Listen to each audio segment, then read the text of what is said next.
કૂતરો પાળવાનું, બાંધી રાખવાનું આપણને ગૌરવ છે, અને ગાયમાં શરમ આવે છે.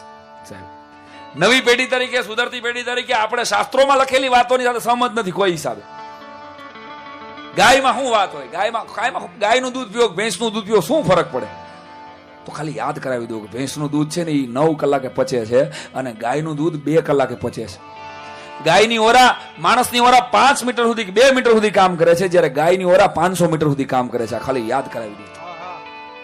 વિશ્વના વૈજ્ઞાનિકોએ આ સાબિત કરેલી વાત તમે કદાચ શાસ્ત્રોનું ન માનો, પણ વૈજ્ઞાનિકો તો માનો ને. હવે તો એવું છે કે અમેરિકાથી, લંડનથી કોઈ સર્વે કરીને આવે ને ત્યાં આપણે માનશું. હા, હું કહું છું એટલે તમે નહીં માનો. ભારતના શાસ્ત્રો કે છે એટલે નહીં માનીએ કે આ ગાયમાં ઈ તાકાત. આ તમે જે જોઈ રહ્યા છો એ ગીર ગાય છે, કાઠિયાવાડની અસલ ગીર ગાય. વિશ્વના નકશામાં ભલા માણસ આપણી જે કાઠિયાવાડની ગીર ગાય છે, આવી ગાય જેવી ભોળી, એની ગાયમાં જે કરુણા છે એવી કરુણા તમે ગોતી આવી દો તો હું તમારો ગુલામ. તમારા ઉત્તર ગુજરાતમાં કાંકરેજ ગાય છે, અને અહીંયા આ ગીર ગાય છે. આ ગીર ગાયના દૂધમાં ઈ તાકાત છે સાહેબ. ક્યારેક નવરા પડો ને તો ખાલી ઇન્ટરનેટ ઉપર સર્ચ કરજો. આ જેટલા જુવાનિયા બેઠા છો એને કહું છું, 1965ની સાલમાં કૃષ્ણકુમારસિંહજી, જે 3 વાતો મેં મારા રંગકસુમલ ગુજરાતી પુસ્તકમાં લીધી છે, મેં સંશોધન કરી એવો મારો દાવો નથી, પણ મેં ભૂલી ગયેલી વાતોને યાદ કરાવી છે. ભાવનગરનું છે કોઈ આમાં? ભાવનગર વાળા કોઈ બેઠા હોય તો કદાચ, વાહ, 10-20 જણા છે. કૃષ્ણકુમારસિંહજી ભાવનગરના મહારાજા, અને એની પાસે 500 આ ગીર ગાયો હતી, જે આમાં તમને દેખાય છે, લાલ રંગની ગીર ગાય. 500 જેટલી ગીર ગાયો કૃષ્ણકુમારસિંહજી પાસે હતી. ને 1965માં પેલું રજવાડું સરદાર પટેલને કૃષ્ણકુમારસિંહજી આપે. પછી સાહેબ સીડ નામનો એક ધોળિયો બ્રાઝિલથી એનો મહેમાન થાય, અને સીડ એમ કે મહારાજ મને કોઈ એવી ભેટ આપો કે મારો દેશ તમને યાદ કરે. ત્યારે પોતાની પુષ્પા નામની એક ગીર ગાય હતી, એનો ધણખૂટ છે ને એને ભેટમાં આપ્યો કે તું આ વસ્તુ લઈ જા, તારા દેશની શકલ બદલી જશે. અને ઈ બ્રાઝિલના સીડ નામના ધોળિયાએ બ્લેન્ક ચેક ઉપર એમ કીધું મહારાજા લખવા હોય એટલા રૂપિયા લખી લ્યો. ત્યારે મહારાજાને ઓલાએ કીધું હું રાજા છું, હું લખું નહીં કાંઈ પૈસા, તારા દેવા હોય એટલા દે. અને એ પુષ્પાના ધણખૂટના 10,000 રૂપિયા આપ્યા હતા ઈ જમાના 1965માં, જેની ત્યારે મૂળ કિંમત 200 રૂપિયા હતી. અને ઇન્ટરનેટ ઉપર સર્ચ કરજો, બ્રાઝિલ કાવ, બ્રાહ્મણ કાવ નામની, એને એમાંથી આખી નસલ બનાવી. આખી બ્રાઝિલની શકલ બદલી ગઈ. આપણે દીધેલા પુષ્પાના ધણખૂટ થકી આજની તારીખે બ્રાઝિલમાં 36 લાખ ગીર ગાયો છે મિત્રો. અને મને કહેવા દો કે બ્રાઝિલની ઇકોનોમી ઊંચી આવી ગઈ. બ્રાઝિલના સંસદ ભવન સામે એક જ સ્ટેચ્યુ ઊભું છે, અને એ આપણા મહારાજા કૃષ્ણકુમારસિંહજી ગોહિલનું છે. બ્રાઝિલના 7 પાઉન્ડના સિક્કામાં આપણી ગીર ગાયનો સિક્કો, ફોટો છે સાહેબ. બ્રાઝિલમાં એના નામની કૃષ્ણકુમારસિંહજીના નામની ગૌશાળા અને બ્રાહ્મણ કાવ. ક્યારેક ઇન્ટરનેટ પર સર્ચ કરજો, 48 લીટર દૂધ આપે છે એક ટ્રંકનું. આવી ગાય આપણે ભૂલી ગયા, અને બ્રાઝિલની ઇકોનોમી ઊંચી આવી ગઈ. સાહેબ આપણી કઠણાઈ છે, કારણ કે આપણે ગાયનું દૂધ મૂકી દીધું, ગાયની સેવા મૂકી દીધી સાહેબ. કારણ કે પેલા ગાયની રોટલી નીકળતી, બહેનોને યાદ હશે, સવારના પોરમાં રસોઈ કરો બેન, પેલા ગાયની રોટલી કાઢે.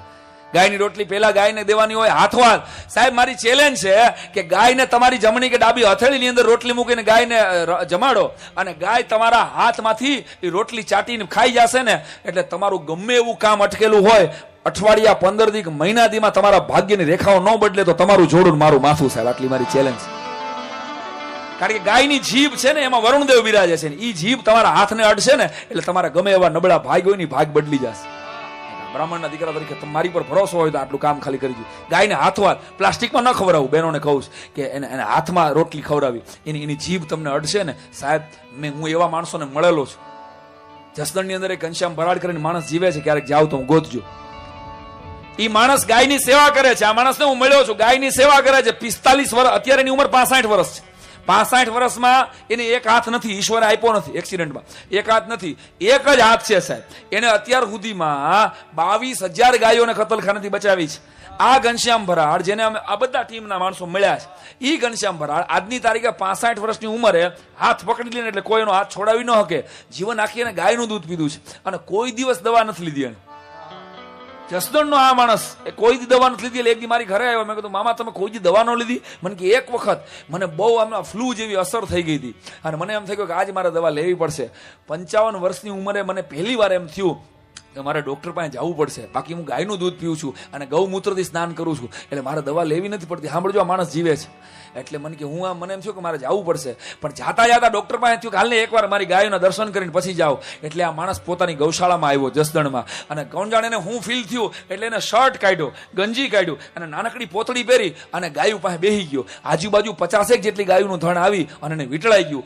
આખા શરીરે ગાયું એને ચાટી. આ ઘનશ્યામ ભરાડના જીવનનો બનેલો સત્ય ઘટનાનો દાખલો. અને એને એ ગાયું ચાટી અને એવા હામાં શ્વાસ ભર્યા, અને એ શ્વાસ ને ઉચ્છ્વાસની એવી ક્રિયા થઈ કે એ માણસ 15 મિનિટમાં હતો એવો ને એવો થઈને બહાર નીકળ્યો. ભલા માણસ, આજની તારીખે એ માણસને દવા લેવી નથી. આવા માણસોને હું મળેલો છું, એટલે મારી પ્રાર્થના છે. હા, એકાદ બે વાત હાસ્યની સાથે એટલે કરું છું. કદાચ તમને ખબર હશે, ભોપાલની ગેસ દુર્ઘટના યાદ છે કોઈને? 3 ડિસેમ્બર 1985 નો દિવસ.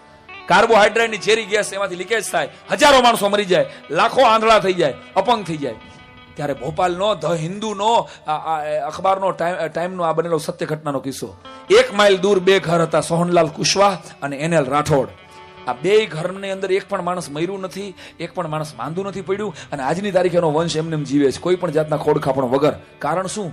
તો કારણ એટલું હતું સાહેબ કે ભોપાલની ગેસ દુર્ઘટનામાં આખો એરિયો એનો સાફ થઈ ગયો, પણ સોહનલાલ કુશવાહા અને NL રાઠોડને કાંઈ ન થયું. એનું કારણ કે એના ઘરમાં સવાર સાંજ અગ્નિહોત્ર હવન થતો હતો, અને એના ઘરની દિવાલો છે ને ગાયના ગોબરથી લીપેલી હતી ભલામણ, એટલે ઝેરી ગેસની એને અસર નથી. આ ગાય માતાનું તાકાત, કોઈ પણ જાતના રેડિયેશનની સામે લડવાની તાકાત.